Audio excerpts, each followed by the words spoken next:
All right, so let's have a look at material properties. So some of these, I've at least mentioned or talked about slightly, but we'll get into a bit more detail about kind of how we quantify some of those things. So again, we talked about loads, we talked about stress, we talked about strain.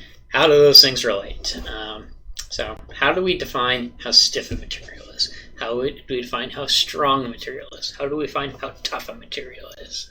Well, we do various experiments, and we kind of come up with values of how we can measure how those things perform. So we tend to use stuff like tensile test machines.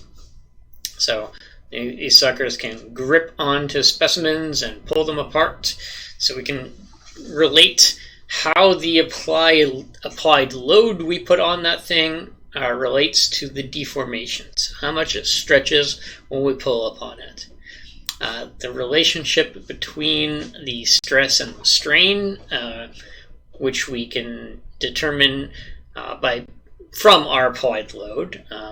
So basically by saying, if we start with the applied load, we know the cross-section of the material of the test specimen we're working with, so we can take the applied load, the measured applied load, and calculate what its stress is. We can measure the deformation, and we can figure out what sort of strain we get based upon kind of the original length divided by the amount of stretch we get divided by the amount of the original length we're measuring across. So based upon that, we can use these machines to figure out what our stress and strain curves are, and then work from there. So here's an example of a stress and strain diagram for a ductile material. So I'm gonna be focusing upon the other line, not this true strain one.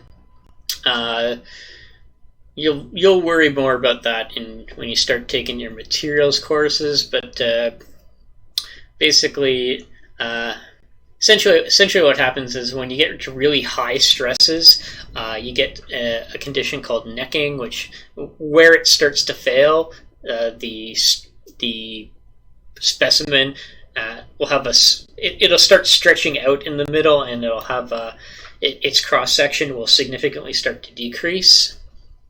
So the actual stress state kind of needs to take that into account. We tend to worry a lot more about the stress state in relation to the original size of the components, because really that's what we care about. We can't be designing our components based upon what'll happen once it starts snacking. We need to design our components based upon the shape of the components as we make them. So we're worried about stuff like the ultimate stress. We're not worried about the true fracture stress or so on and so forth. So we tend to get at least for a ductile material, we tend to get this section here where it gets loaded up straight, then it starts to yield. It'll often start to yield, it'll plateau a bit, and then it'll continue up until it hits a maximum ultimate stress. So that's the point at which the load it's carrying is the maximum, and then that'll start to drop, and you'll tend to see the load it's able to carry will decrease until it gets to its fracture stress. So and of course you tend to only see this type of behavior when you're measuring stuff by applying an imposed strain and measuring the stress. If you're trying to do this by, say, loading it up more and more, like, say, applying more and more weight, you're going to get to the ultimate stress, and then you're gonna end up, and then it'll basically fail instantly because you won't be able to load it up anymore to see what happens past this point. But anyways, that's essentially you only get a behavior like this when the variable, the independent variable is the strain, and the dependent variable is going to be your stress. But what we're primarily concerned about is what's happening in here. So we need to talk a bit about ductile and brittle materials. So the behavior that I talked about, where it hits a yield point and then kind of stretches a bit more and then continues to stretch until it finally starts to break, that's ductile behavior. You have brittle materials. So typically speaking, brittle materials, you'll just load it up, and it'll stretch a little bit before it breaks. So you get very little strain induced before fracture. So little to no yielding occurring. Oftentimes, the environmental conditions at the time can change the behavior of your material. So something that was ductile at, say, room temperature could be brittle at -20. So temperature drops can cause a previously ductile material to fail in a brittle fashion, which sometimes leads to rather severe failures. I'll probably show you guys, at least I'll show the mechs a video on what happened to the Liberty ships in World War II and how the temperature change when they started operating in the North Atlantic instead of the relatively warmer waters, just where they were designed for, led to some catastrophic failures in World War II. But the temperature change was a major factor in what caused those failures. So generally speaking, most metals are ductile. So you can have relatively large strains before fracture, mild steel, aluminum, brass, etc. Some metals aren't. Cast iron would be an example of a relatively brittle material. Molybdenum, stone, glass, ceramics of all kinds, those are all brittle materials.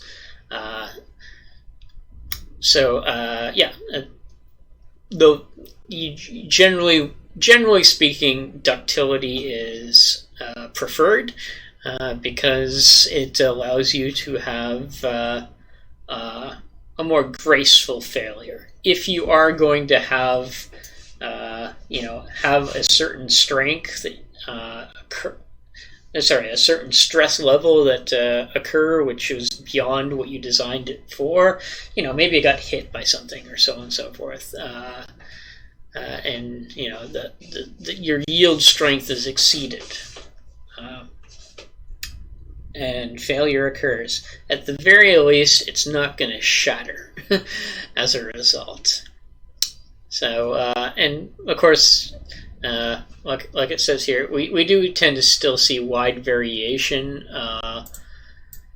between how ductile something is. So, even amongst relatively ductile materials, you may get some that will fail at relatively high strains versus some that will fail at lower strains, but still high enough to be considered brittle. Sorry, to be considered ductile instead of brittle.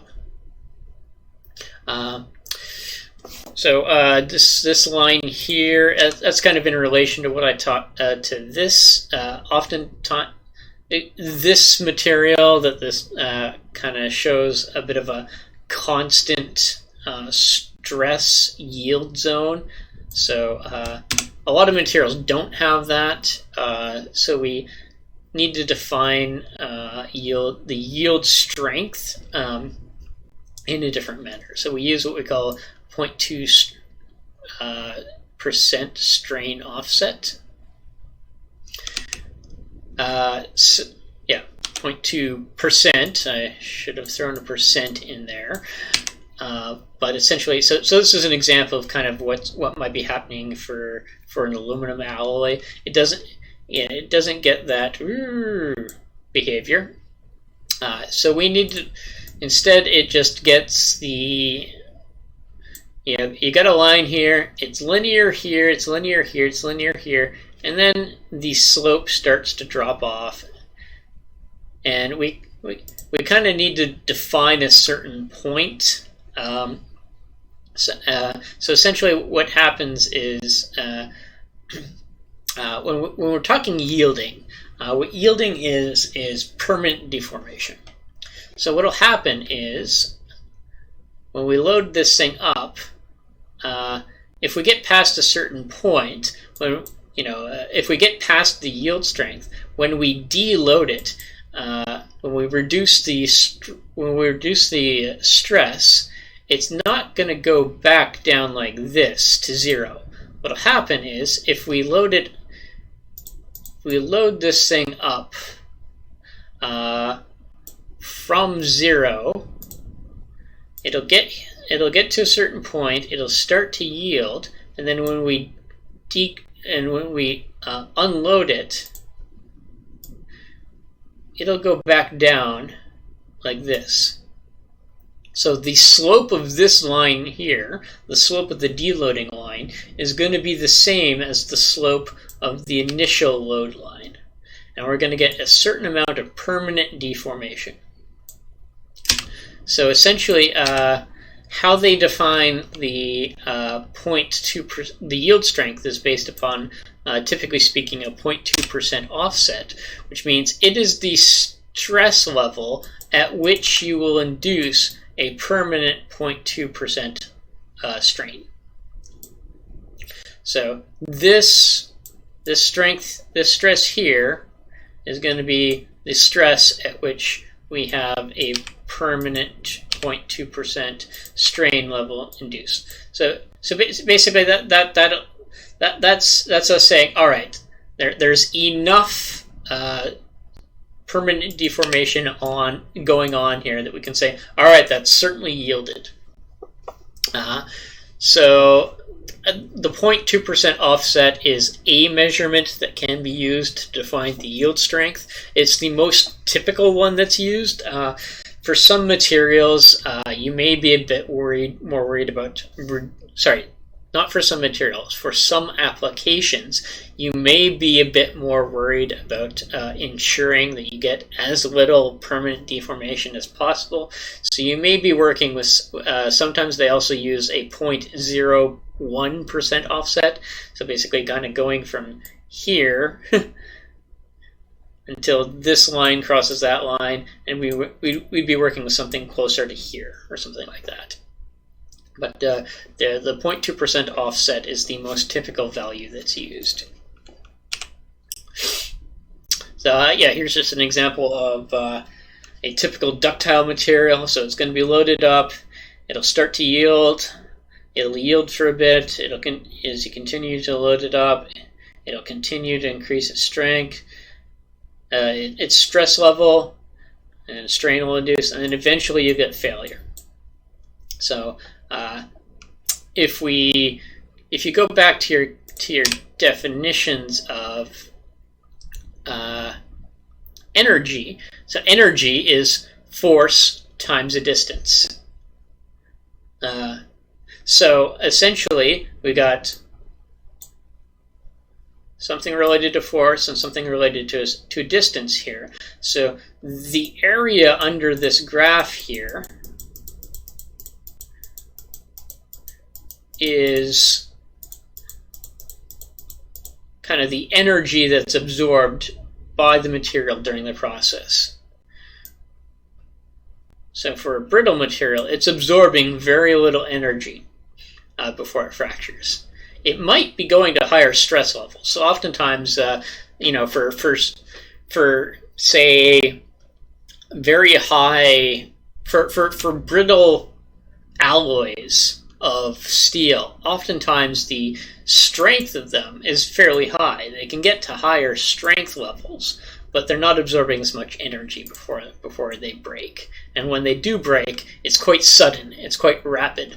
Whereas for something like our ductile materials, it's a more gradual process. You can actually watch it happening when you're doing your testing, versus something like this where it's sudden and abrupt.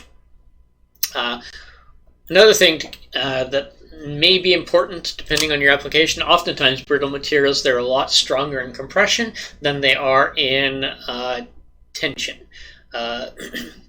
So here's a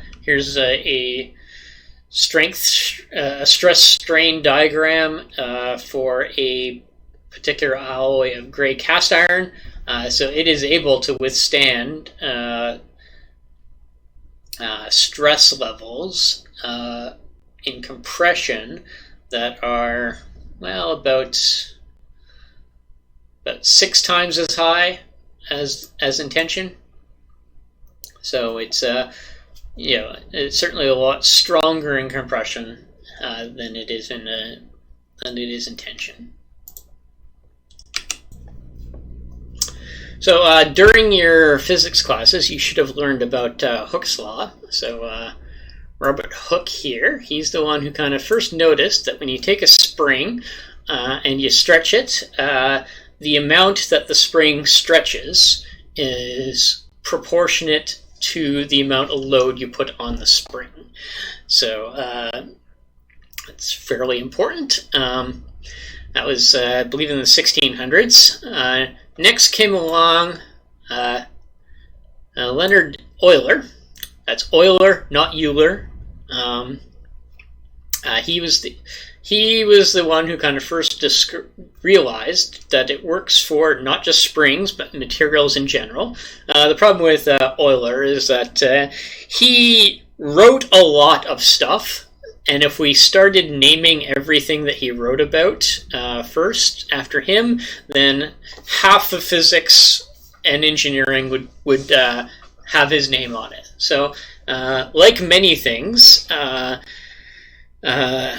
the Young's modulus is named after the second person after Euler who wrote about the concept. So Euler and Young first kind of noticed that when you pull on a specimen, it follows Hooke's law. So it doesn't need to be a spring. It could be a rod. It could be a stick. It could be a car axle, so on and so forth. The amount of stress before it starts yielding is related to the Young's modulus times the strain induced. So Young's modulus may also be called the modulus of elasticity. And it is just the slope of this line here.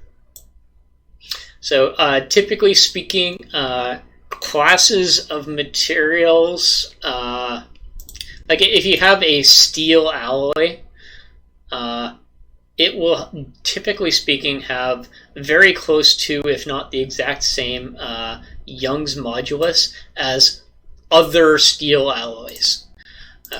So we see an example here where we have kind of softer steels, so less strong steels versus high carbon strong steels up here.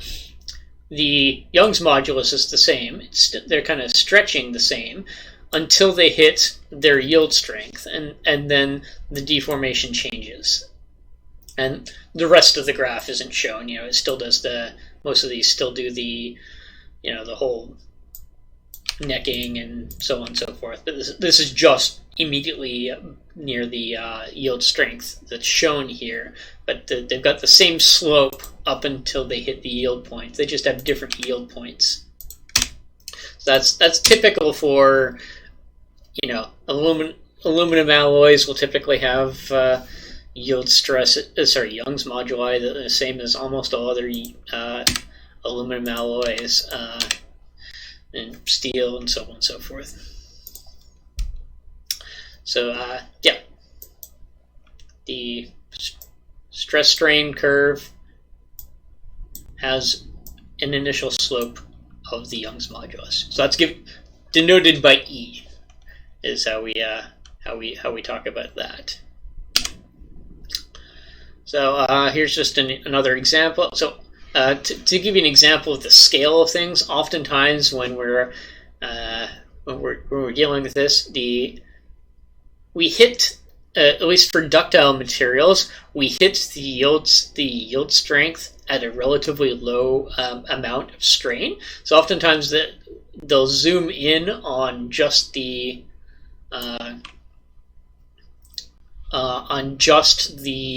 unyielded, on just the low strain portion here. So this, which allows you to kind of actually look at this and say, all right, this is the Young's modulus based upon, this and this here. So they give a separate. You sometimes get something with a separate scale on it for the pre-yield area, because otherwise, if you tried to measure the Young's modulus based upon this here, that on that scale, it's almost a vertical line, so it'd be basically impossible to do so. Whereas with this scale here, we're able to do so. So oftentimes the pre-yield strains are very small, so we kind of need to zoom in a bit on just the yield, by having a different scale on the strain to allow us to kind of situate ourselves better. So I guess I already touched upon this. Yielding occurs when we have permanent deformation. So anytime you load it up, when you deload, you get a certain amount of deloading that is elastic recovery. So you're gonna reduce your strain upon deloading by this amount, and then this amount here is going to be our permanent. Same thing would occur here. So if you loaded it up to say here, again, we'd be going on this scale, obviously. So you'd be getting a small amount of a recovered strain. Whereas, if we were measuring on this scale, something like that could occur. So a few example values. Steel is typically stiffer, so it has a higher modulus of elasticity than aluminum. Yield strengths, they vary a lot based upon what alloy you're looking at, and often heat treatments. So like this particular, that T6 is referring to a particular heat treatment of that alloy, which makes it quite, fairly strong. Stronger than some steels. That having said, it is the heat treatment that does that.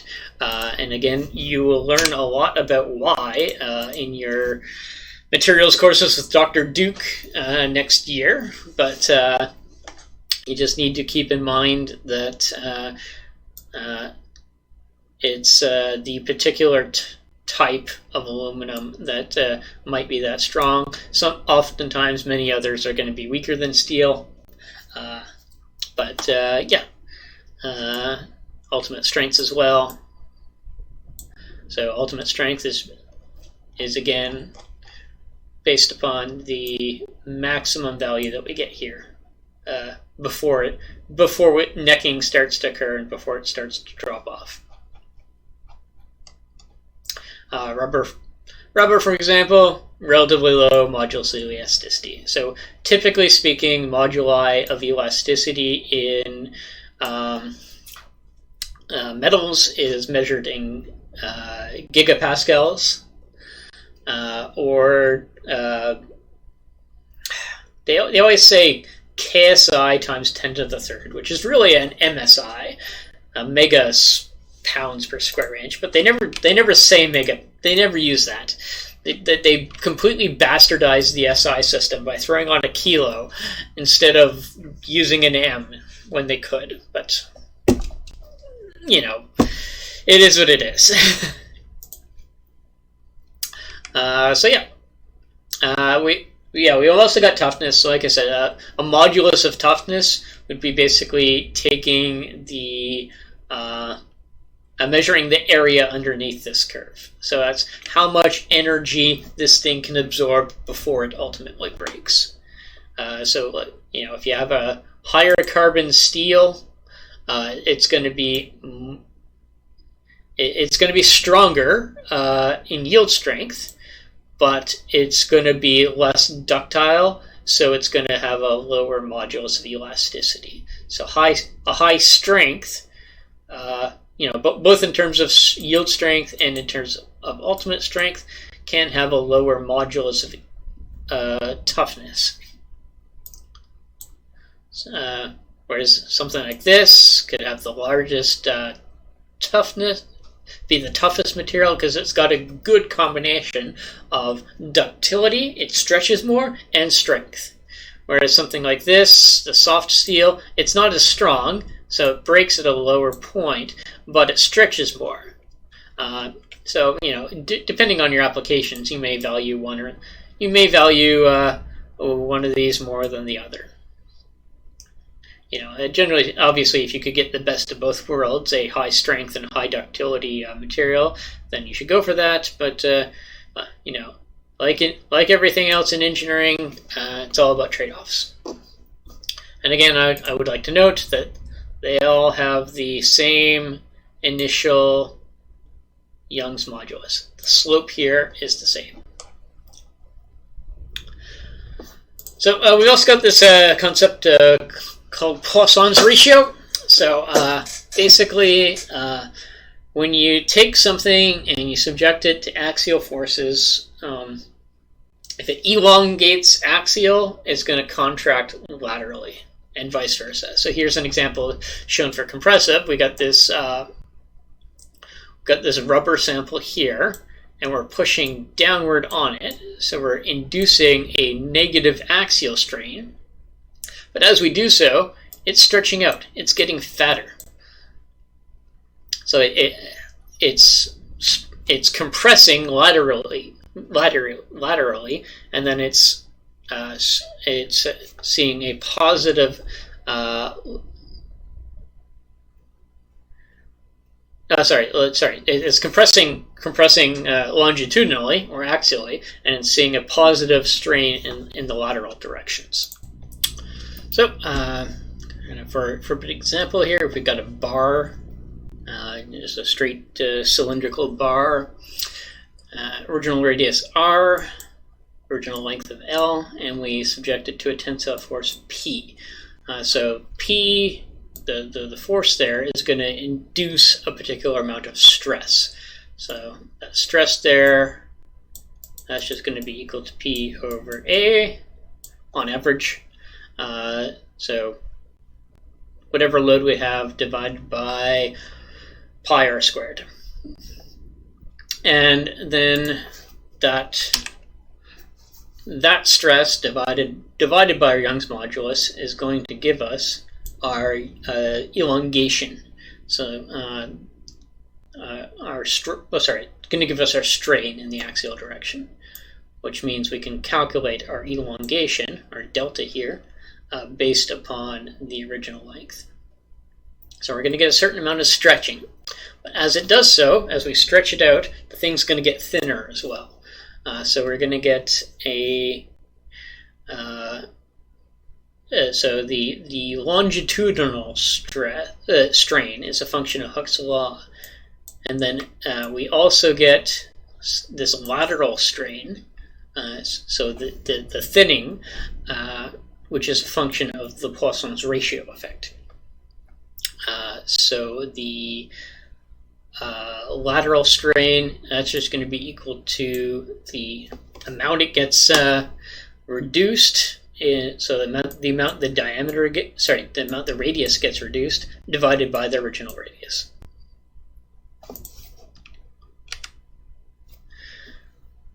So yeah, Poisson is the first one who noticed that.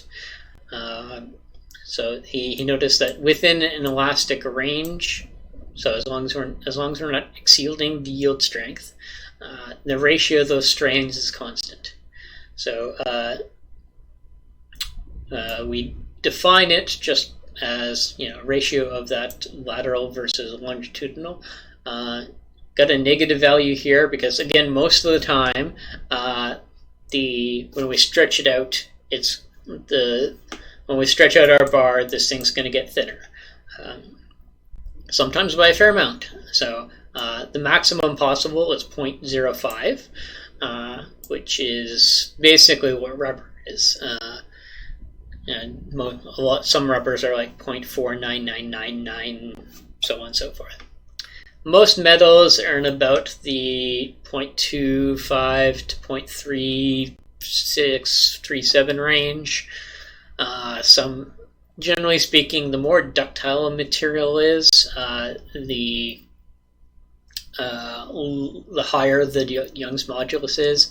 Gold has a relatively high one. Cast iron has a relatively low one. That's not necessarily always the case. Like cork, for example, is what I would consider to be a highly ductile material. It doesn't exactly shatter, but it has a Poissons ratio of basically 0. Some materials have negative values. You don't really need to worry about those, though. They're not what we call engineering materials. You're not going to be designing them to carry loads for the most part. It's usually not a concern. So typically speaking, yes, some stuff can get fatter when you pull on it, but it's not generally the case. So let's do a quick example here. So okay, we got this bar here, an 80 kilonewton load, and it is a original length of 1.5 meters and an original cross section that's 100 millimeters by 50 millimeters.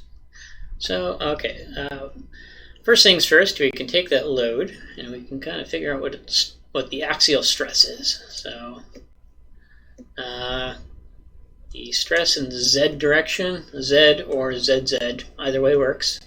That's just going to be equal to 80 kilonewtons divided by its cross-sectional area, so 100 millimeters, times 50 millimeters.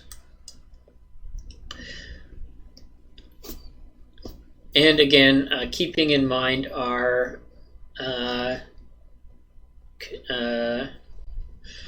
conversion ratio here, so 1 Newton per millimeter squared is going to be equal to a megapascal.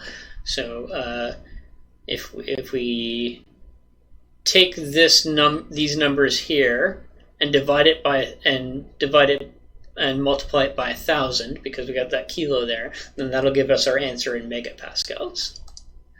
So that's 80, or we could just 80,000 newtons divided by 100 millimeters divided by 50 millimeters. That gives us that gives us 16 newtons per millimeter squared, so 16 megapascals. So we got that.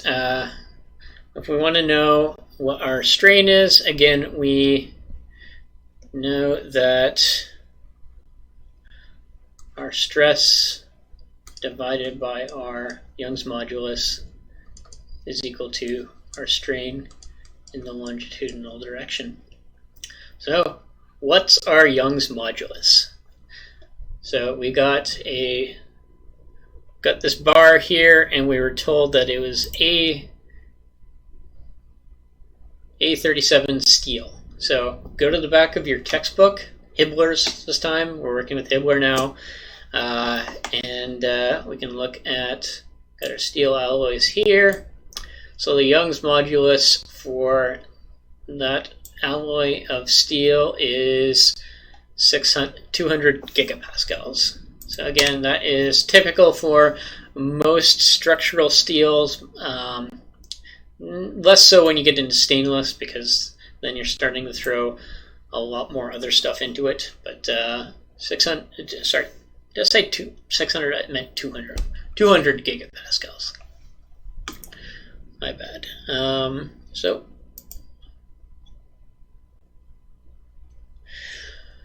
all right, so 16 megapascals divided by 200 gigapascals. So let's just put that as 200,000 megapascals.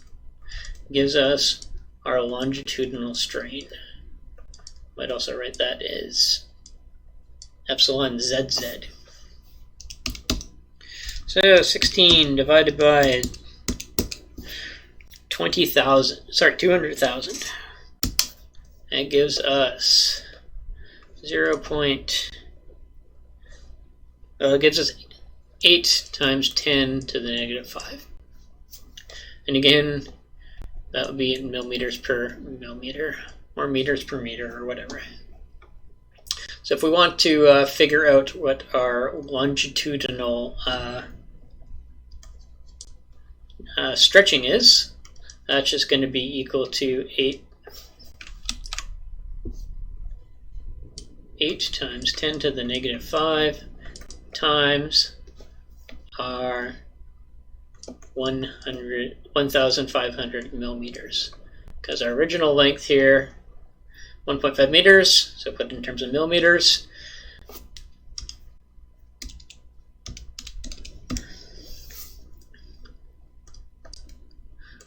.12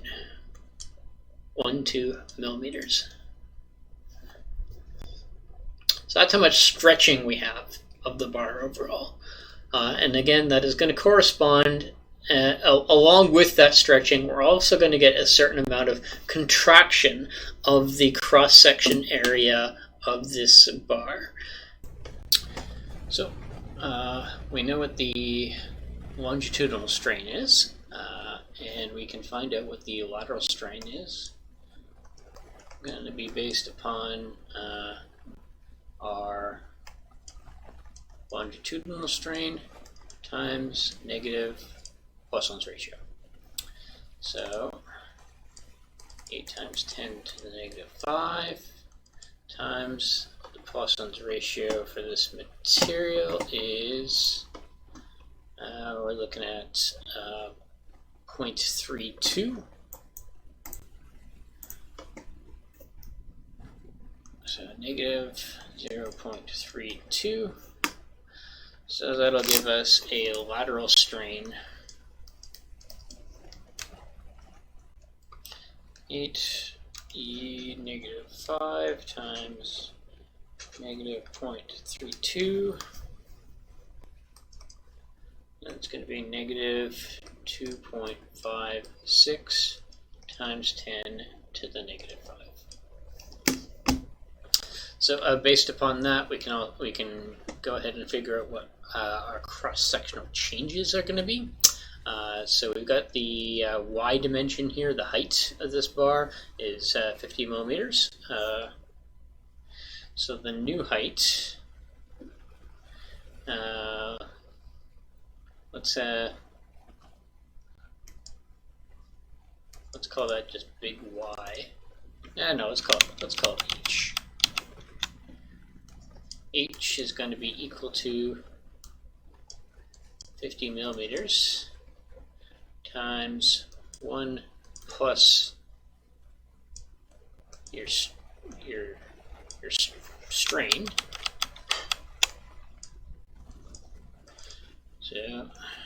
So original length times 1 plus the strain, 50 times 1 minus 2.56 times 10 to the negative 5.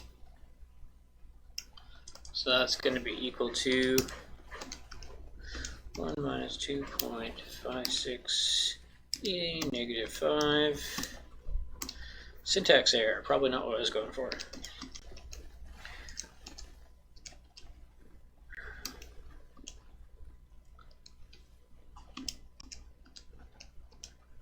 There we go. 49.999 millimeters. So not exactly the largest, the most noticeable difference.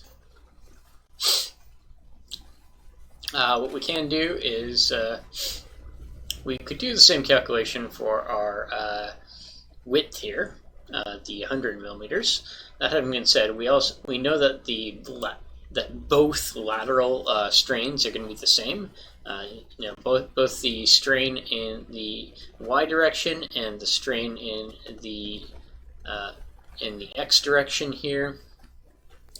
Both of those are going to be are going to have the same lateral strain imposed upon them because the only strain that's being caused here is due to the Poissons Ratio effect. There's no we're not applying any pressures on that bar in either of those two directions. We're just pulling on it. So the strains are going to be the same. So the ratio of the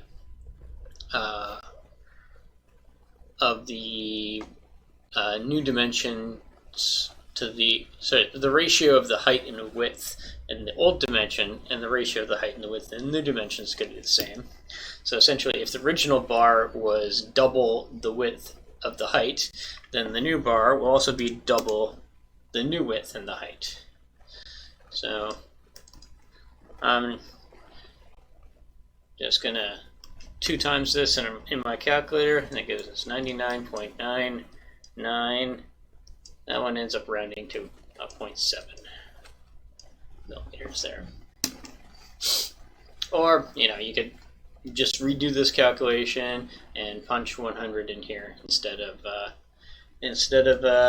50, and you will get the same thing. So that is how we do that. So not too surprisingly, we can also have shear stress and shear strain diagrams. So if you take an element subjected to pure shear, you're going to have that shear develop on all 4 faces of the element, and we're distorting it a certain amount uniformly based upon an angle. So the easiest way to induce pure shear in a material is using a torsion test. If you take the thing and twist it, then that allows you to cause only shear without any axial components or any normal stress components in that member. So that basically gives us a certain amount of twist that's related to the applied torque, and then we can kind of take that torque calculation and figure out how much shear stress we're inducing, and the angle of twist is going to be in relation to the strain. So that basically allows us to figure out what the shear stress to strain diagram relationship is. And not too surprising, it looks something similar to the tensile test. When you get to the end of 331 next year, you'll really see why. But you still get it's still linear for most materials at the beginning, so we can still use Hooke's law. So for shear, we just relate the shear stress and the shear strain, and we've got this slope here. So this G here, I'll call that the shear modulus, or the modulus of rigidity. Unlike Young's modulus, we're not naming that one after anyone. But the one thing that basically was discovered is that for any isotropic materials, so that is any materials where the properties are the same in all directions, so for example, not your carbon fiber composites, for any isotropic materials, these properties are not completely independent. So there's a relationship between the Young's modulus Poissons ratio, and the shear modulus. So if you know two of those, then you can calculate what the other one is using this formula here. So oftentimes, like a lot of your textbooks and such, when you look up material properties, you'll often only be given the Young's modulus and the Poissons ratio, because those are the ones that people have more of a tendency to work with directly.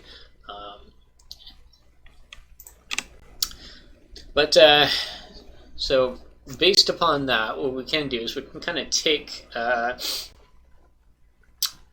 we can have a general form of the Hooke's law in all three directions, including all your shear stresses and all your strains in all directions.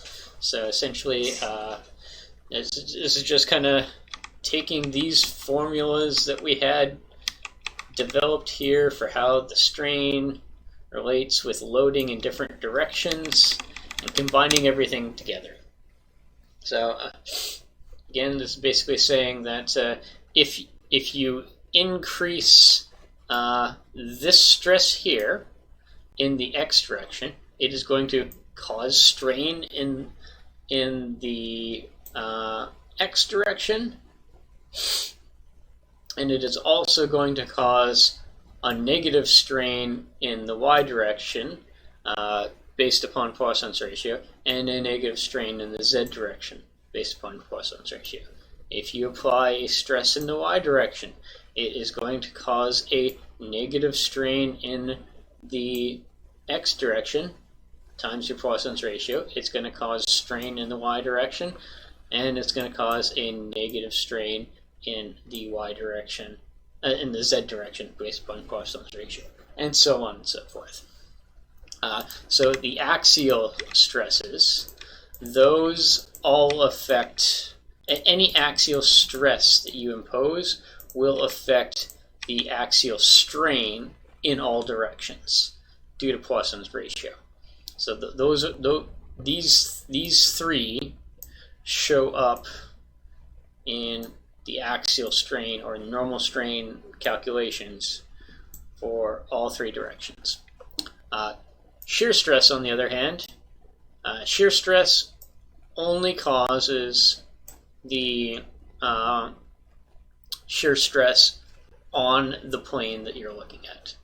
So basically what we're saying is, if you have a cube,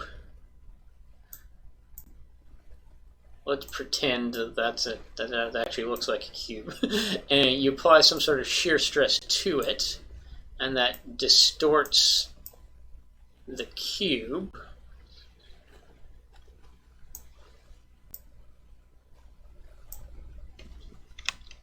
Yeah.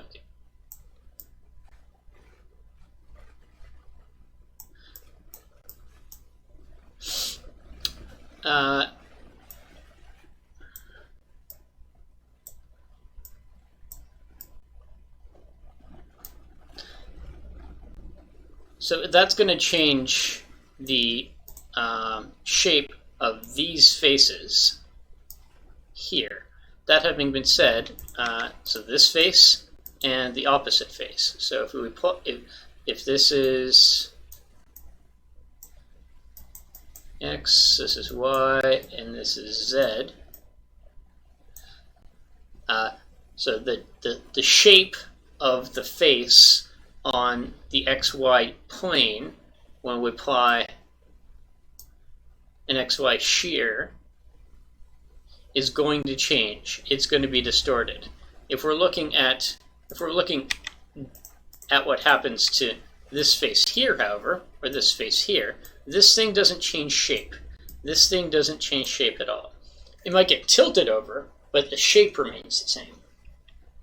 And of course, if we're making the small angle approximation, it might get tilted over, but it doesn't get tilted over enough to really affect things. When we're looking at it from this direction, it's still going to look square. So strains, shear strains are only brought about by shear stresses in the plane that you're, shear strains are only brought about by their corresponding shear stress.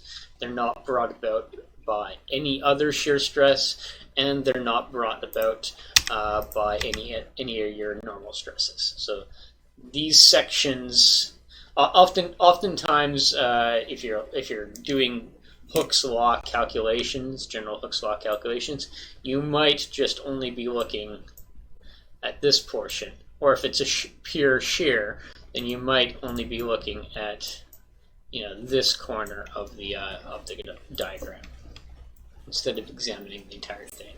Because often, if these are all zeros, you don't need to worry about what's here. These are all zeros, you don't need to worry about what's here. So we can use it in matrix form, or we can use the linear expressions. So strain in the x just equal to 1 over E times our stress in the x minus Poissons ratio times stress in the y, stress in the z, so on and so forth. And then same relationship for calculating what our and then the similar relationship that we'd seen for calculating our shear stresses and shear strains. And of course, obviously, the inverse can be used too. If you know what your strains are, then you can calculate what stresses would need to be applied in order to cause such strains, or what sort of stresses are induced when those strains arise. And obviously, working backwards from here is a bit simpler because there's just the one term. we can calculate our shear stress just by taking our shear strain and multiplying it by G. And that is about that for the intro to material properties.